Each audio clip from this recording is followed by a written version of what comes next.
Hi, everyone, and welcome back to another episode of the Prescription for Career Success podcast. When most people start their job search, they get flooded with the same predictable advice: fix your resume, network more, add keywords, polish your LinkedIn. And sure, that advice isn't wrong. It's the minimum you need just to avoid getting filtered out by an applicant tracking system.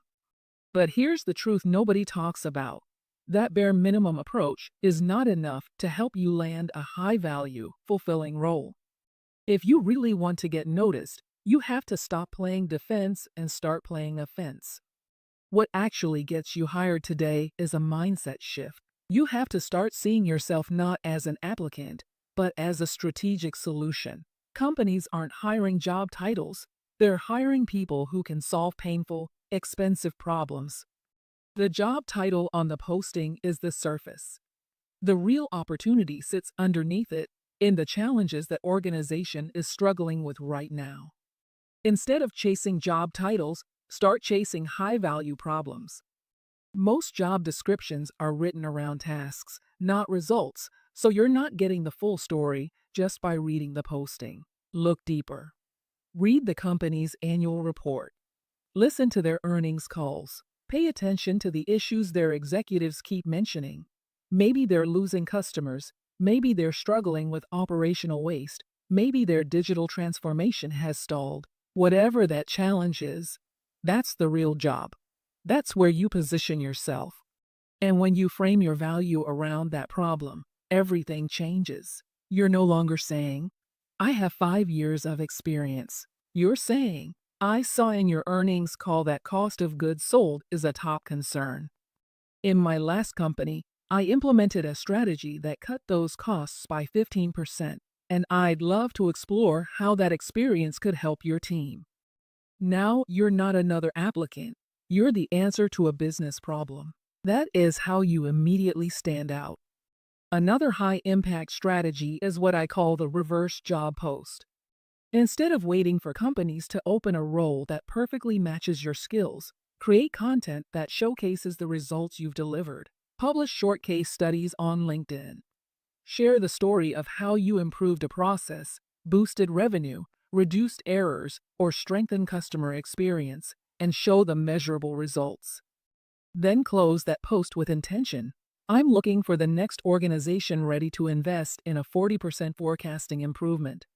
That single line shifts you from job seeker to solution provider. Recruiters and decision makers start coming to you because you're clearly offering a result, not begging for a position. Then there's networking. Most people think networking is about collecting business cards or scheduling those awkward informational interviews. But effective networking isn't about asking for favors. It's about giving value. Replace the old networking model with intellectual consultation. Instead of asking someone to tell you about their role, ask them what their biggest challenge is for the next quarter. Listen deeply. Then offer one thoughtful insight based on your research or your experience. You've just given them a free micro consultation, which instantly shifts you from a stranger into someone they see as smart, resourceful, and worth referring. Now, let's talk about compensation, because the conversation shouldn't start at the end of the hiring process. It should begin long before the offer is even on the table. Never define your salary based on what you personally need to survive. Define it based on the financial impact you can deliver. Put a dollar value on your results. If you're saving customer accounts, how much is each account worth? If you're improving forecasting accuracy, how much money does that save the business? When you walk into a negotiation with the ROI you bring, the conversation shifts from salary request to business investment. That's a powerful pivot. And listen, you will face rejection during your search, no matter how strategic you are. The key is not avoiding rejection, but managing it like a project. Give yourself a strict 48 hours to feel frustrated or disappointed. After that, the emotion stops. On day 3, revisit what happened objectively. Did you apply too broadly? Did you skip the referral step? Did you misinterpret the company's culture? Then pull one actionable lesson from the experience and apply it to your next targets. That's how strategic professionals turn setbacks into data, not discouragement. At the end of the day, the best career advice isn't a list of tactics. It's a completely new way of thinking. The job market doesn't reward the most qualified candidate. It rewards the candidate who communicates their value the best, who shows they understand the company's problems, and who builds relationships rooted in insight, not desperation. If you're ready to elevate your career with a more strategic approach, visit worksolutions.com.